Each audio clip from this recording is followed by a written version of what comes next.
Good evening. My name is Rochelle Crump, and I am the founder and the president of the National Women Veterans United. And I hope that you will be listening tonight and calling in. Our call-in number is going to be 312-738-1060. And we want to give a shout out to all those who are still serving in all of the branches, including the National Guards and the Army. We will be talking about various things with women veterans, veterans benefits, and then resources in the community if we have time. And of course, we want to have some information on that. I know our comrades just left the air and they talked about a lot of good things about employment, about the Montford Point Marine Association. And then we want to pick up from that era also. And then we definitely want to talk about women veterans. And so I had some disturbing news that I saw today, and I'm going to talk about that a little bit. And I want to ask you to call in. Of course, one of the things that we want to do is to commend the U.S. Department of Veterans Affairs for coming up with a solution. They just passed a bill today regarding their issues and trying to address veterans' GI Bill benefits. And so we know they had gotten behind. They were partially paying veterans that are receiving the 911 and who are entitled to housing and other expenses associated with their GI Bill. So, we want to continue to put the pressure on our legislators, and they've done a good job with questioning the Department of Veterans Affairs about their errors and the inefficiencies that have taken place over the time that they have mismanaged and misoperated the benefits sections for veterans. And so that's something that if in fact you have experienced that, you'd like to share your issue, you're welcome to give us a call at 312-738-1060. And then the other thing that I learned today was that the Department of Veterans Affairs had millions of dollars set aside to address suicide awareness and activities in the community. Now, out of those millions of dollars, and I have not yet explored where the monies were diverted to, but we know that suicide is across the nation. And so out of the $1 million that they had, only $57,000 was used for outreach and awareness and prevention about suicide of veterans. And that's just a terrible, terrible thing that we should hear about things on suicide that we know is very prevalent with veterans and post-traumatic stress disorder, depression, injuries in the military, and all of those things, especially during the holidays, So we want to encourage people to reach out to your neighbors and in your community. Don't be afraid to ask the question, are you okay? Is it anything I can do for you? If you have resources, offer those resources to them. If you know about resources, make sure that you give them that information as well. Because, travesty is a lot of times they don't know what else they can do. A lot of times they do nothing because they don't know what else to do. So we just encourage you to listen to other organizations and other opportunities to learn more about military veterans. There's free training about it, mental health first aid. There's other resources through the Army Resource One. It's called Army Resource One, and then there's some other things too. And you can always call your units that are near you in the National Guard, the Army Reserves, and just ask them to connect you to those resources, and they will gladly do that. Retention is down in the military. We know that, a lot of people are not really going into the military right now like they have been in the past. Of course, some are, and we want to salute those who are making the decision to go out and to make decisions about joining the armed forces. I can only say for myself as an Army veteran, I wish I had finished the mission. I didn't finish the mission. I did join the mission, but I didn't finish the mission. Honorably discharged, but I should have stayed the entire 20 years to have made a career out of it. My career primarily was within the veteran community in the city and the state, the federal, and now the county. And so I want to just encourage those who are, seeking opportunities to not be afraid to look at the armed forces. I know the last time that I said that, someone told me to resign from my good government job at that time. So, but I'm free now as a bird. I can kind of like voice my opinions as I want to. Of course, I would never ever intentionally say anything that was inappropriate or anything that would bring harm to anyone. But what as I tell them when they start talking about the military and they talk about, the danger of the military, let's just say it's danger in everything that we do, even as civilians, those who are not particularly serving and protecting, those that are not standing on the front line to actually protect our nation. Even the fire department, the police department, and those first responders, our EMT, people who are helping, with on-site the community, when there's urgencies and things of that nature. So there's safety, precautions that everyone must take. There's also risks of harm and a lot of things that we do in terms of our jobs or even just walking down the street. And I'll tell you that, especially with the violence going on and things like that, we just have to do what we can, to do the right thing in our communities, to help people, as well as self-care for ourselves. Because if we don't take care of ourselves, we can't take care of anyone else. So give us a call if you have any comments. This is the holidays. We want to wish everyone the holidays. Whatever you and your family do, even if you don't have a family, know that you do have a family, because the veteran organizations are open to all veterans. And they even have resources for those who are spouses, as well as the community in general. We don't shut people out because we're veterans. We want to help everyone because we want to have a productive community. So we invite everyone to basically just reach out to someone. You got mega churches all around that have their doors open.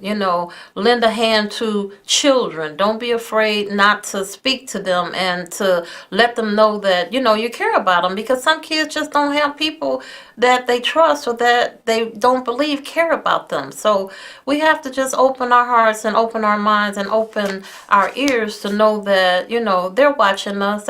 They see what we do. They see what we don't do. So let's just, look at our communities and let's be strong in our communities to stand up for justice, to stand up for those things that we know need improvement, and lend ourselves to those community projects, helping to do gardening, flowering, whatever it takes to beautify your home. One thing that gets me is how, many of us live and we don't want to help our neighbor because maybe our neighbor has bad behavior, but maybe they would change that behavior if we just kind of lend ourselves to them a little bit, because their property affects our property. So if they don't mow their grass, simply ask them, do you mind if I mow your grass? I've done that myself before. And, it's nothing wrong with that. It's all about that approach. It's all about how we try to engage with them. If we come at them different ways that are a little aggressive or uncaring, then of course, there's always that pushback. So let's do what we can to bring peace and harmony into our communities. And when our children see that, perhaps they also will follow that model. The schools are doing the best that they can, but now even with the safety in the school, with predators and things like that and violence in the schools, we have to lend ourselves to the school too. And I have to keep using that word lend, because that's what we do. We lend our experiences. We lend our skills to them to try to help in any way that we can. Many of us have retired. Yes, retired. Yes, retired. And, when I look at that, I don't just want to sit home and do nothing. That wasn't my mission when I retired. I knew I had to do more for the National Women Veterans United, and I'm proud of that organization. that we are doing some amazing things for women veterans, peer support. We're looking for relocation. So, if any of our elected officials are listening, know that the National Women Veterans United, who has the only Women Veterans Center in the state of Illinois, is looking to relocate our facility. We have outgrown where we are, and we need more wide open space to do the things that we need to do for our women veterans. Over the last weekend, we did some beautiful creative art, and that is one of the things that we're focusing on. And we're focusing on that mainly because we know that a lot of times there's depression, as I mentioned earlier, and there are other mental health issues that women are still challenged with: military sexual trauma, brain injuries. And then, there's that thing about being actually tagged and, being labeled as a crazy person, or a person who, they're afraid of. No, they don't have to be afraid of us. They need to, just kind of embrace us to see what else they can do to help us. The VA, Jesse Brown VA, is doing a lot. We want to give a shout out to Director McGill, who is doing an awesome job. We want to do a shout out to Jenny Sitzler as well, our women's program manager. They're actually opening up to the community, and, they're engaging with organizations, partnering with so many so that they can do so much more. And so, like I said, I want to go back to that $57,000 that was spent just for the suicide prevention and awareness thing. Shamefully, it has happened. Not sure what they plan on doing about it for the new year, how much money they will. But we bring these things up because when you hear something like that, tomorrow you should be on the phone calling your legislator, asking them in Congress what happened. Because if we don't know what happened and how they can remedy it, then it's still a problem for those veterans in the community, and even those service members who are in need of some of those services as well. You still have those serving who've had multiple deployments in Iraq, Afghanistan, Africa, all over the world, land, air, and sea. And so, sometimes that can get to you as well. And so they try to cover up, which means that they're not getting well because they're covering up. And they have private time, and we should be opening our doors to make sure that that private time is used for them to be able to get the resources that they need so that they can be well while they're still on this mission. And somebody has to be in that mission. So, we just encourage Congress to do more in the community, to allow other partners to come in. I know that we do what we can from the National Women Veterans United. We do right now services to help when they get behind in their rents and their gas and things like that, because it's needed. We have other resources. We have the Veterans Assistance Commission, but a lot of them have little tags on them where you can only do this one time, you can only do this one time, but sometimes it might take you 2 times to get back on the right track. So, we want to do what we can to help them and to make sure that they are resilient. And that is what our purpose is. So, and that includes, mentorship. We're mentoring a Gold Star family daughter. She's 12 years old now. Her mom was killed in Afghanistan as a result of her injury she sustained in a IED. And so, we're opening our organization out. We're doing what we can financially to help because it's important. Women veterans are growing. We're a growing population. And so, as we grow, just like they said, if you calling on more members to come into the armed forces, then you should be producing more money to ensure that they are taken care of in every aspect. That's while they're serving and when they get out. And so we want to talk about the dental care. We ask those who have not seen that bill, HR 4556, pretty much to understand that bill did not pass in this session. So we have got to be a little bit more aggressive next term to make sure we can get that bill passed. Because understand that oral care is just as important as our physical care. And so when they talk about comprehensive care, then dental care should be included in that. And that's what they need to understand. Dental care needs to be included in that. So that would be like the VA. If you're going to give me a pap smear, then you also need to make sure that I get a mammogram, because those are the two things that basically have end results that a lot of money is spent on to make sure that I'm well. So, when we look at those things that are going to make us whole and healthy, they can save a lot more money by helping us to do more preventive action. And those are the things that they need to look at. So, that bill did not pass. Please call your congressperson and tell them we need another supporter for another bill in the next session because this one failed. And if they didn't sign in on the first time, perhaps they'll feel more better if they sign in on this term. And so, I've asked the Coalition of Veterans Organization to look at, an aggressive plan, because I don't believe our legislators hear us when we write a letter. Of course, they can appreciate it. Some do, some don't.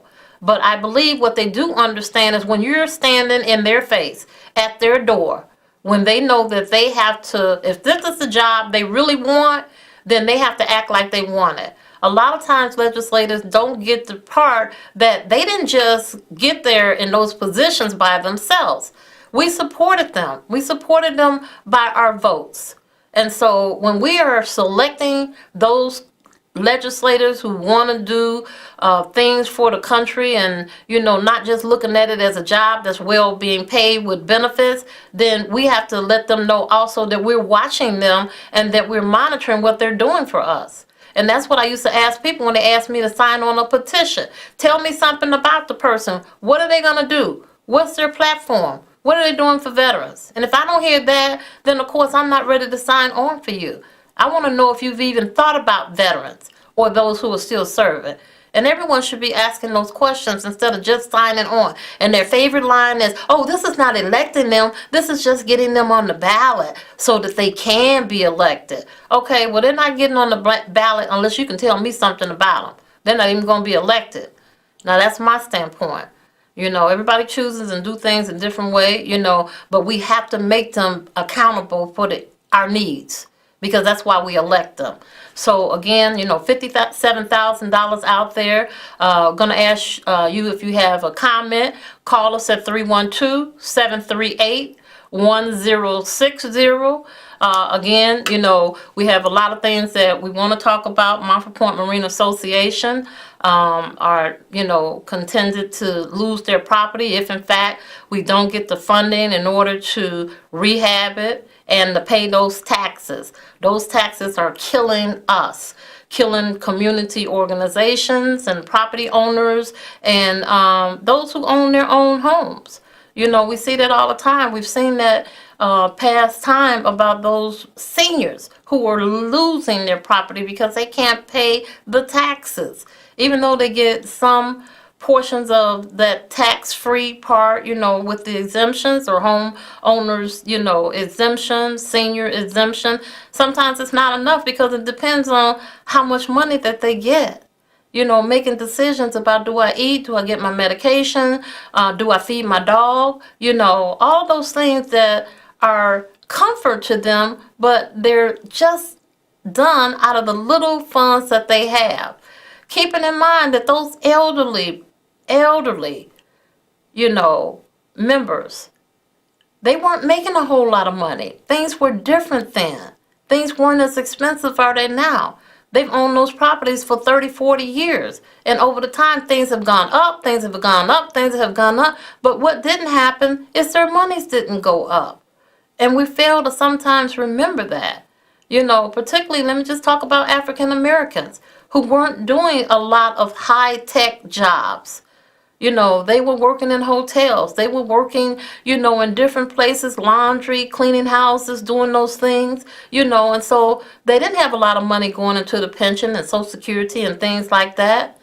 So, we have to look at those things of how they struggled to get their own home and to raise a family and try to live a normal life with the funds that they had. But now when it comes time for them, in the retirement world, well, now they're seeing those things that are much different from the monies that they were receiving as they work. So when we talk about veterans are included in that elderly population in which I just named. A lot of our World War II veterans. And then remembering that veterans purchase their homes because they have an opportunity to have a certificate of eligibility, and they use those eligibilities to get property, and they're very proud having the property. But then how long are we going to be able to keep this up if every year we're getting taxed on those properties? You know, do they have some exemptions for that? Yes, they do, for those who are disabled, for those who are over 70% or even at 50%, I believe. But you know what? We need to just rethink this whole process. How are you going to live with property taxes going up 3 times in 1 year and your earnings didn't go up at all? So when we look at veterans, and everyone is saying they have so much love for veterans, they need to look at that part that's killing us. And, you know, we can go on forever on that. But we want to just make sure that everyone remember our service members and those that are standing on the front line during the holidays because of the sacrifices that they're making.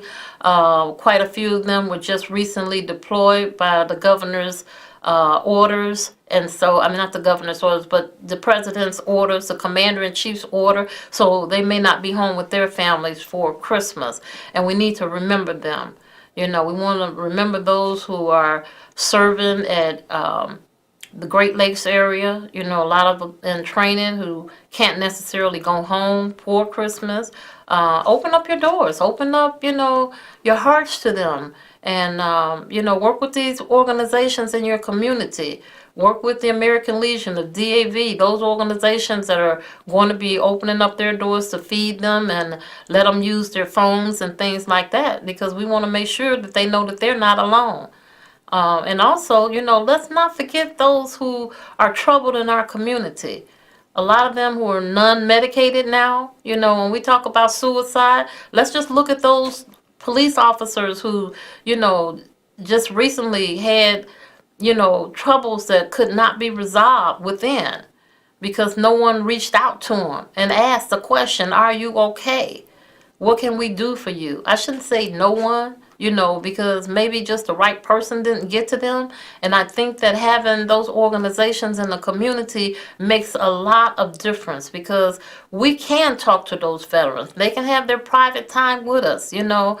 All of the organizations don't have bars. So, you know, it doesn't have anything to do with the concept that people think goes on at those organizations that are in the community. Yes, they have bars, but, you know, there's a very serious side of organizations that are in the community. They're doing scholarships. They're doing food baskets, such as the Montfort Point. They're getting ready to close, and yet they still are committed to providing veterans who are shut in and sick in the community. They will be delivering food baskets to them this weekend. But, you know, that's something that we do. We're still going to move in with our scholarship. We have a caller right quick. Hello? Hello?